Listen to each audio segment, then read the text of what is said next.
Ako pareho ako ng katanungan ng marami, no? Na bakit kaya pinipilit nila na gawin to sa panahon ito ngayon, di ba?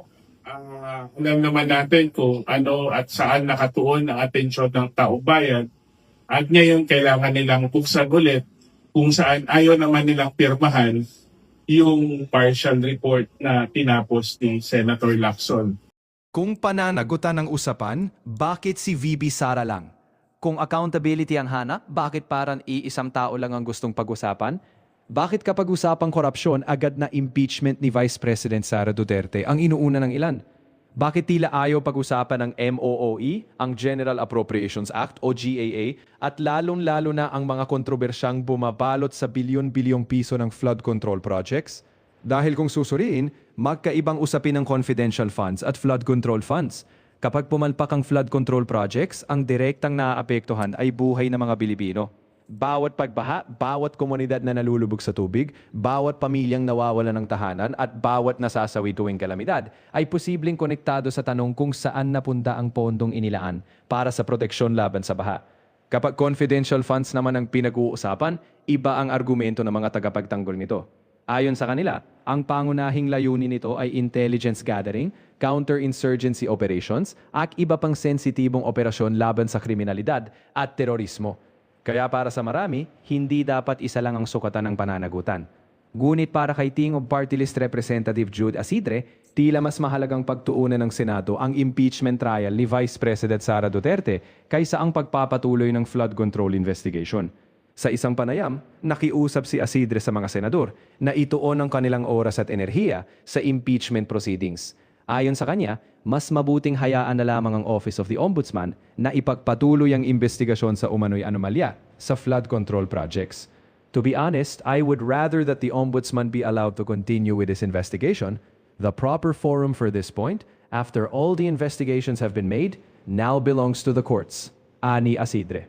Dagdag pa niya, mayroon ng mga kasong na isampalaban sa ilang personalidad, kaya hindi na umano kailangan pang ulitin ng Senado ang parehong investigasyon. Cases have been filed. They have started to file cases against certain individuals. So let's allow the Ombudsman to do his job.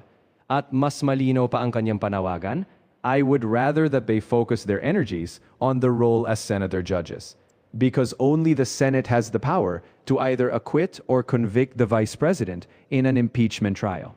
Dumating ang pahayag na ito matapos ihayag ni Senate President Alan Peter Cayetano na muling bubuksan ang susunod na yugto ng flood control investigation. Sa mga pangalan na inaasahang mapapatawag ayon sa mga naunang ulat ay sina Zaldico, 2 Bersamin, 18 ex-Marines, ilang dating opisyal at maging mga personalidad na matagal nang hinihiling ng ilang sektor na maimbestigahan ngunit hindi umano na ipatawag noon. At dito nagsimulang uminay ang mga reaksyon. Ayon sa mamamahayag na si CJ Hero, huwag masyadong halata Jude, mas maingay ka pa sa asawa at anak eh. Sila nga quiet lang. Mas direkta naman ang naging reaksyon ni Major MJ Chico.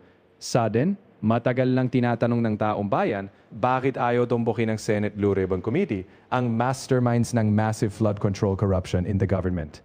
Maging si Suset Toctolero ay nagbigay rin ng marikling ngunit matapang na komento. Bilyon ba ang nakuha nito? Sabi ni Kong Tobia. At dito muling nabuhay ang naging sagutan noon ni na Representative Toby Tiangco at Jude Asidre. Sa isang pahayag noong March 19, 2026, binalikan ni Tiangco ang usapin ng impeachment at mga umano'y kapalit na proyekto.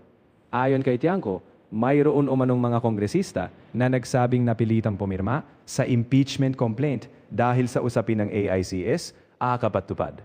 Binanggit din niya ang usapin ng infrastructure insertions at ang mga kasong isinampa kaugnay ng flood control controversy. Mas mabigat pa rito ang kanyang tanong tungkol sa umano'y 5.96 billion pesos na insertion ng Dingog Party List sa 2025 General Appropriations Act.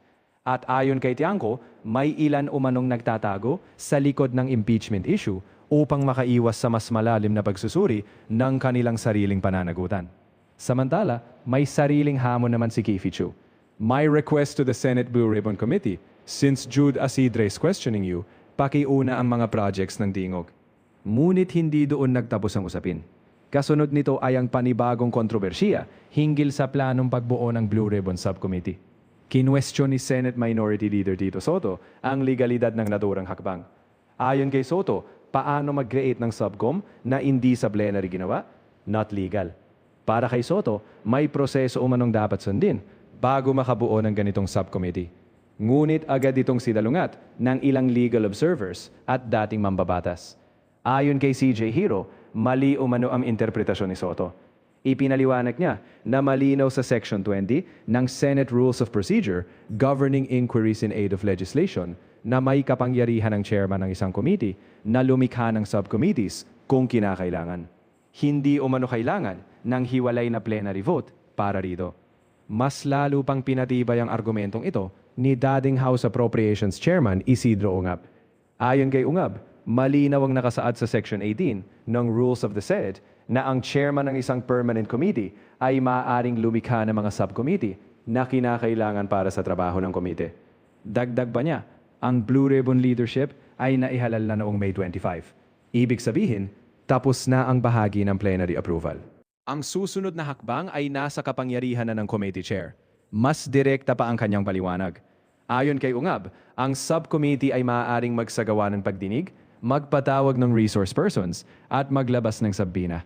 Ang tanging limitasyon lamang ay ang contempt powers na kinakailangang aprubahan ng buong komite. At para sa kanya, wala ring legal na basehan upang ihinto ang investigasyon kahit may mga kasong naisampa na. Dahil mismong Senate rules ang nagsasabing ang pagkakaroon ng karaso sa korte ay hindi hadlang upang magpatuloy ang inquiry in aid of legislation. Kaya ngayon, lumalapas ang mas malaking tanong.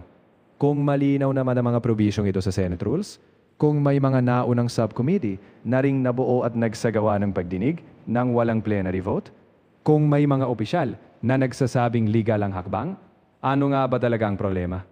Rules ba ng Senado? O ang posibilidad na may mga pangalan na ayaw mabuksan kapag nagsimula ng magsalita ang mga testigo sa flood control investigation? Ito ang tanong na patuloy na umiikot sa social media at political circles.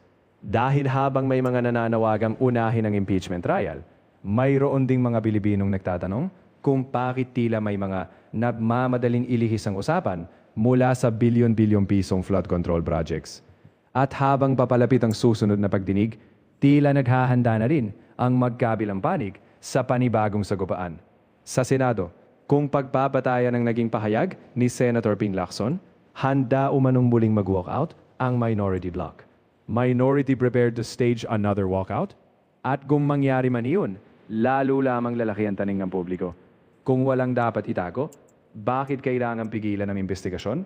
At kung tunay na pananagutan ng hangad, bakit hindi sabay-sabay na usisain ang lahat ng usapin ng korupsyon, saan mang opisina at sino mang opisyal ito maiuugnay?